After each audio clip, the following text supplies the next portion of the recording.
Selain camilan, anak-anak juga butuh minuman sehat buat bekal liburan.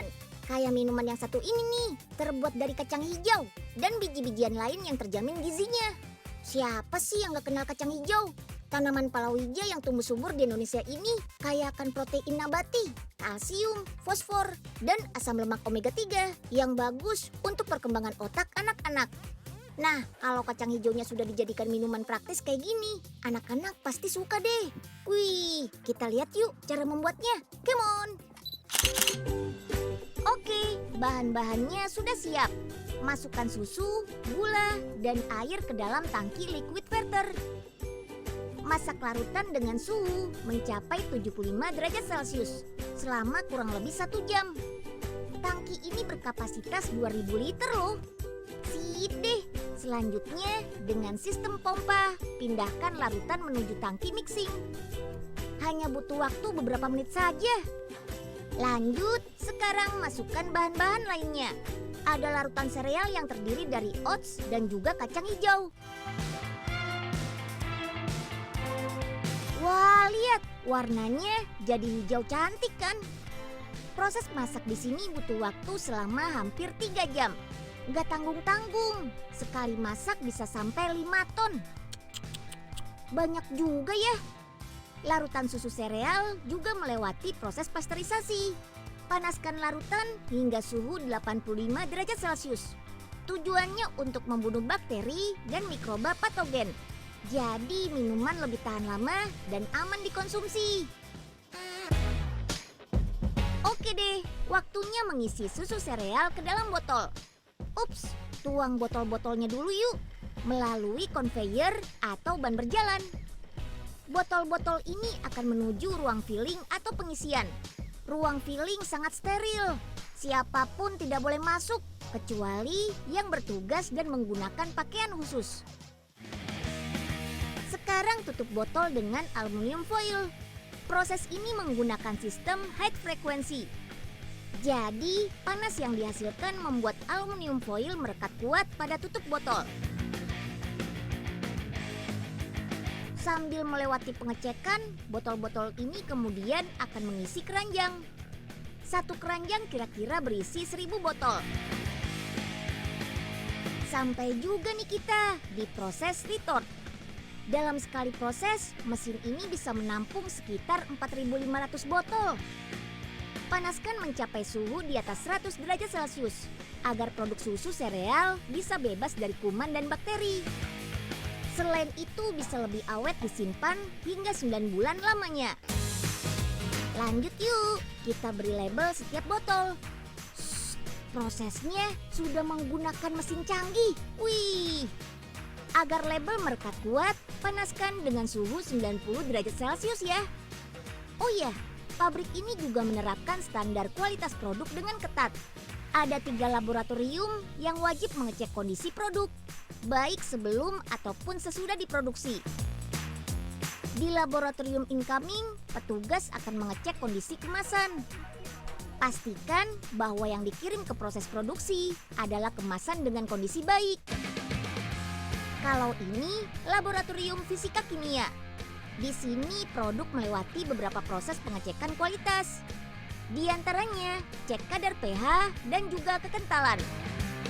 Terakhir laboratorium mikro. Cek kandungan mikrobiologi pada produk.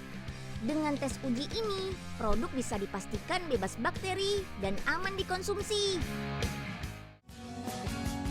Gak cuma bisa menghilangkan haus dan menunda lapar loh. Kandungan gizi minuman sereal susu kacang hijau ini juga banyak.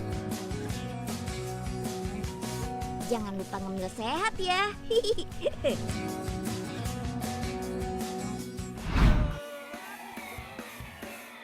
Liburan gak lengkap nih kalau nggak menginap di tempat yang unik.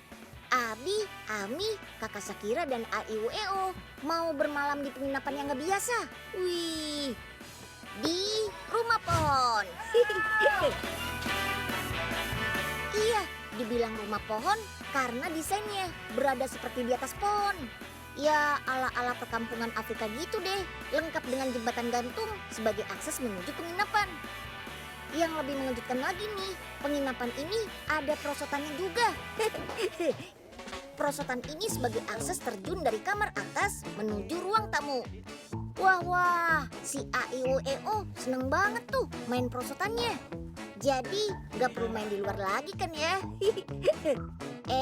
Tapi gak cuma AIOEO dan kakak Sakira yang suka main perosotannya. Abi juga suka tuh. Keset. Interior penginapan ini didominasi oleh ornamen-ornamen kayu. Mulai dari dinding, lantai, tempat tidur, sampai pajangan dindingnya. Udah gitu ya, cuacanya juga dingin banget. Karena terletak di kaki Gunung Gede Pangrango. Anak-anak kan senang banget tuh kayak ada rumah pohon gitu kan. Selama ini kan kita baru nemuin gitu kan rumah pohon. Terus akhirnya ketemulah di sini penginapan Treehouse. Terus udah gitu di dalamnya ada serodotan juga kan buat anak-anak, kayaknya untuk liburan keluarga tuh cocok banget gitu. Kita bisa menikmati suasana di hutan-hutan. Ada fasilitas api unggun juga loh di sini. Karena cuacanya dingin, jadi untuk yang mau menghangatkan tubuh, bisa juga dengan fasilitas api unggun lengkap dengan barbekyuannya. Seru banget deh pokoknya. Nah, api unggun ini sudah disediakan di masing-masing penginapan. Jadi nggak perlu lagi tuh bikin sendiri tempat api unggunnya. Mau sama keluarga ataupun sama teman-teman, sama serunya ya. Nah, sekarang waktunya Abi dan Ami kasih kejutan untuk AIOEO nih. Abi dan Ami mau kasih hadiah replika mobil-mobilan beserta lintasannya. Wih, asik banget. Merem dulu, merem. Jongkok gini, jongkok merem. Jongkok dulu, merem. Ya, namanya juga anak cowok. Pasti seneng banget dikasih hadiah mobil-mobilan kayak gini. Tuh, lihat aja. Mereka antusias banget kan?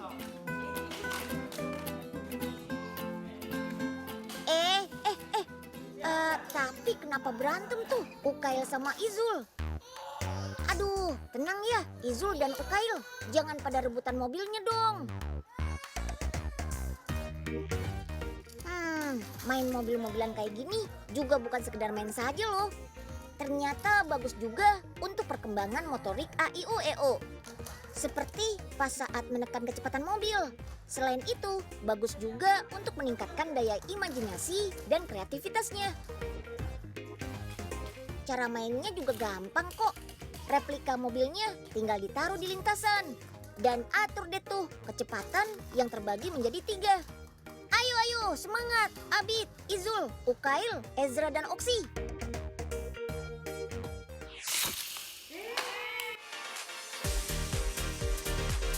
Replika mobil-mobilan ini juga bukan disukai sama anak-anak seusia AIOEO saja loh.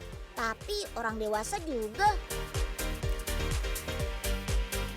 Kalau buat orang dewasa sih, diecast biasanya bukan dimainkan, tapi buat dikoleksi. Buat yang hobi fotografi, biasanya diecast menjadi objek foto, sehingga diecast tampak seperti mobil beneran. Oh iya, ngomong-ngomong soal replika mobil-mobilannya, kalian pada tahu nggak pabrik pembuatan mobil-mobilan ini di mana? Sejak tahun 1968, mobil-mobilan buatan pabrik ini sudah dikenal di seluruh dunia. Pabriknya berada di Penang, Malaysia. Setiap bulan pabrik mainan ini memproduksi hingga jutaan mobil diecast untuk dipasarkan ke seluruh dunia. Bahan baku pembuatannya adalah logam zinc alloy, yaitu campuran seng dengan beberapa logam lain sehingga menjadi mudah dicetak dan lebih kuat. Bahan zinc alloy ini harus dilelehkan dulu pada suhu 1000 derajat Celcius. Setelah itu dicetak sesuai bentuk yang diinginkan.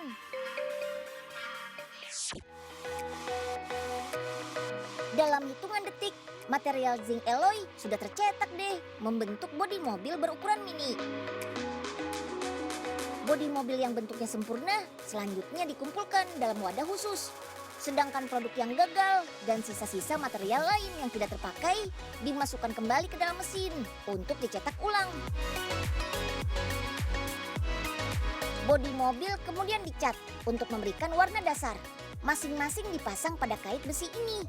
Kait-kait besi ini secara otomatis akan membawa masuk bodi mobil ke dalam mesin painting. Dalam hitungan menit, semua bodi mobil sudah terlihat berwarna-warni. Tuh, jadi makin cantik kan? Selanjutnya tambahkan motif dan stiker pada bodi supaya lebih menarik dan mirip mobil aslinya. Masing-masing tipe mobil punya motif yang berbeda-beda. Karena itulah, setiap mesin pencetak motif ini hanya digunakan untuk memproduksi satu tipe mobil saja.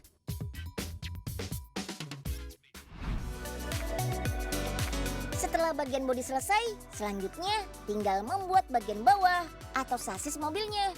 Untuk bagian bawah, bahan yang digunakan adalah plastik. Pembuatan sasis dari bahan plastik dilakukan dengan sistem injeksi.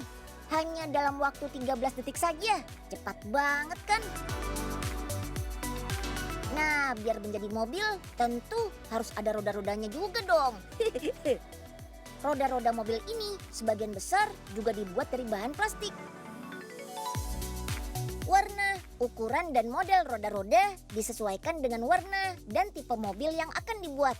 Untuk tipe mobil off-road atau Bigfoot, ukuran rodanya lebih besar dari roda-roda ini. Sip, sekarang waktunya merakit. Masing-masing pekerja ini hanya merakit satu tipe mobil saja. Mulai dari memasang roda pada sasis, menyatukan sasis dengan bodi, sampai mengemasnya langsung ke dalam plastik mika. Setiap tahun perusahaan mainan ini merilis lebih dari 160 tipe mobil diecast berdasarkan tipe-tipe mobil terbaru yang sedang beredar. Semua produk mainan yang dibuat di pabrik ini nantinya akan dipasarkan ke berbagai negara, termasuk Indonesia. Kalau sudah sampai di tangan para kolektor alias diecaster, mobil dengan tipe yang tergolong langka di pasaran bisa dihargai hingga jutaan rupiah. Wih!